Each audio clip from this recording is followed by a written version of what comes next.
Are you kidding Don't me? get me started on that. I say absolutely not. And the other thing that I say is if Denver bans ARs or assault rifles or whatever they want to call them, even though you're a cop, you don't get to have one either.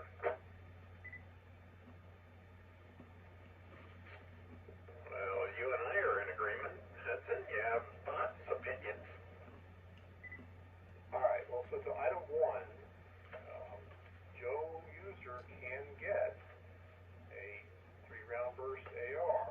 They just have to apply for their license with the government. So that's where I'll stand on that one.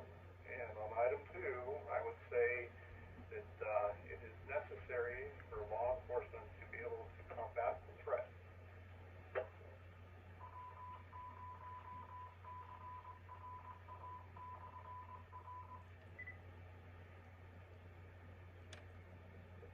So you're correct on item one, and of course, the media doesn't tell you that, but you're absolutely correct that you can apply for your, what is it, class 4 or class 5, I forget which it is, but you can, you can purchase as a private citizen, you can purchase fully automatic weapons. They are quite expensive, as you're probably aware at this point. For item two, I want to personally agree with you. I think that law enforcement should certainly have access to weapons that John Q. Public does, but I don't believe that they should have access to weapons that the public does not. Yeah, no, we're in full agreement. I think as long as the scales can be balanced, that their apparent imbalance is acceptable.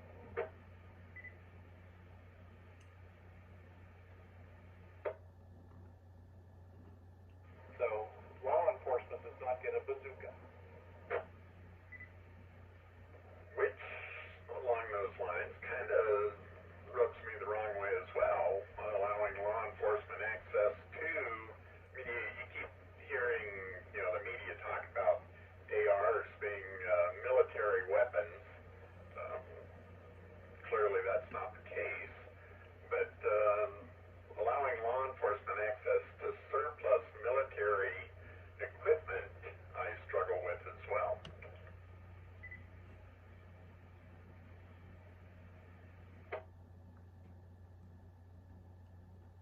Yeah, I agree with you. We've got plenty of threat out there for them to need to equip themselves in an appropriate manner. So I don't have a real gripe with that. But I don't think that it's intended that they offset the balance of power to the point where it's a small army. My thoughts as well, but if you allow them access to weapons that the public doesn't have, aren't you in essence defeating the intent of the Second Amendment? Steve, go ahead.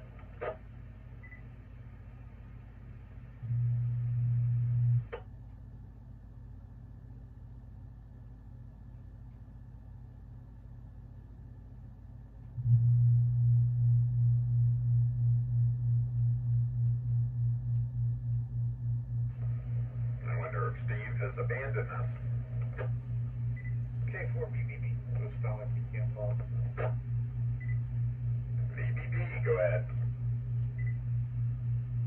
Yeah, I have a little bit of a different take on all this. I've been listening for a few minutes. Of course, I've been busy with other stuff too, but this all boils down to accepting responsibility.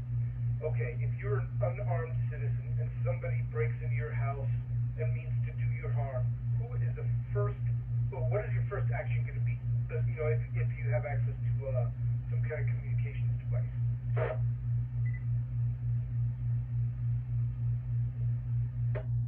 Well, my first action is probably going to be to arm myself because, calling 911, which I assume you're suggesting you should do, they are at best minutes away. That's my point. So you're going to call 911 and get the closest person with the gun there as soon as they possibly can. And why do you think that? Why would somebody call 911 as opposed to arm themselves? I'm sorry, I had some traffic on the other radio. Say that again? So as a let's say I was a non-gun owner, and I don't believe in guns and whatnot, why would I choose to not arm myself and rely on 911?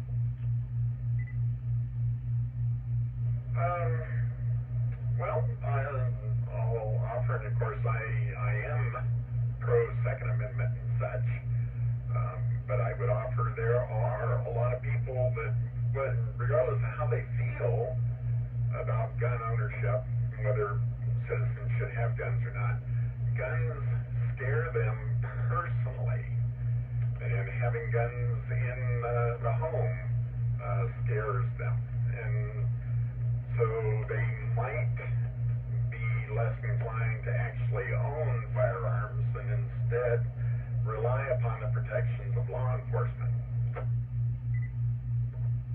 That's part of it.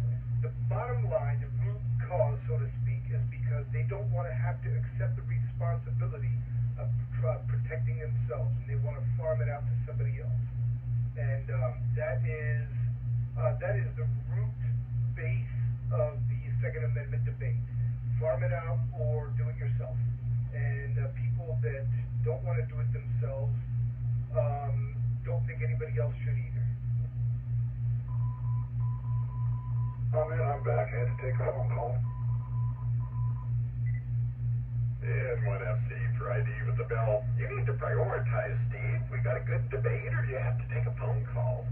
Go ahead. Oh, it was work. It's, money in my pocket if I didn't take that call.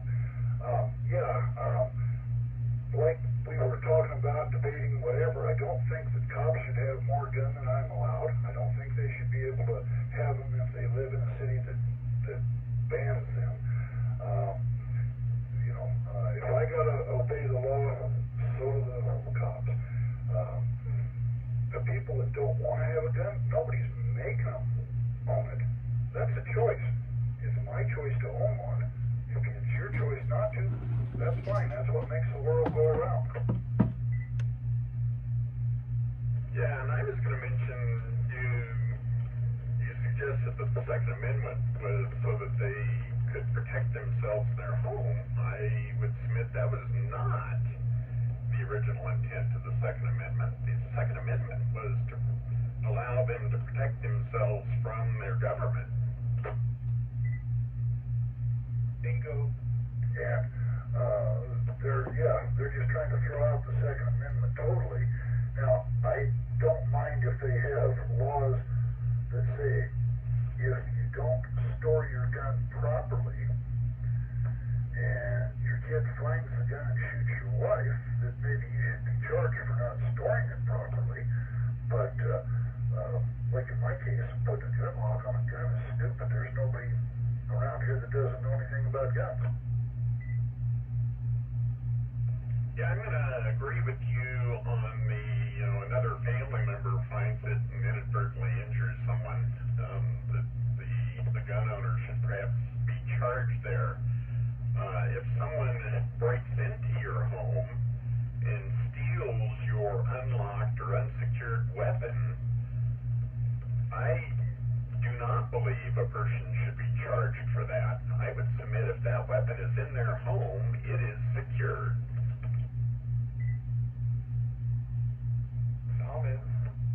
Somebody broke into my house. They broke the law. I did not.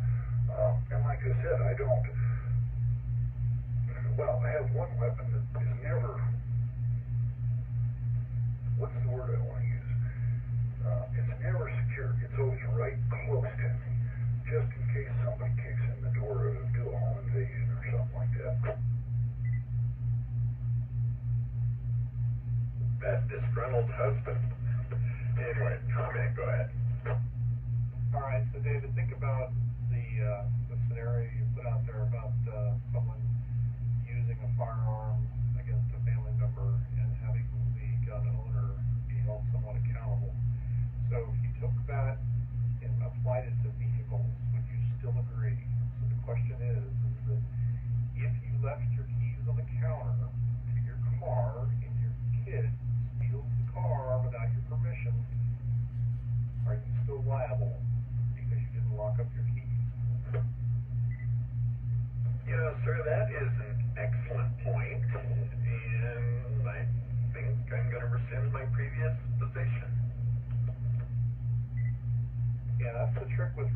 responsibility, right? So if you hold the individual committing the crime responsible, I think you're relatively clean.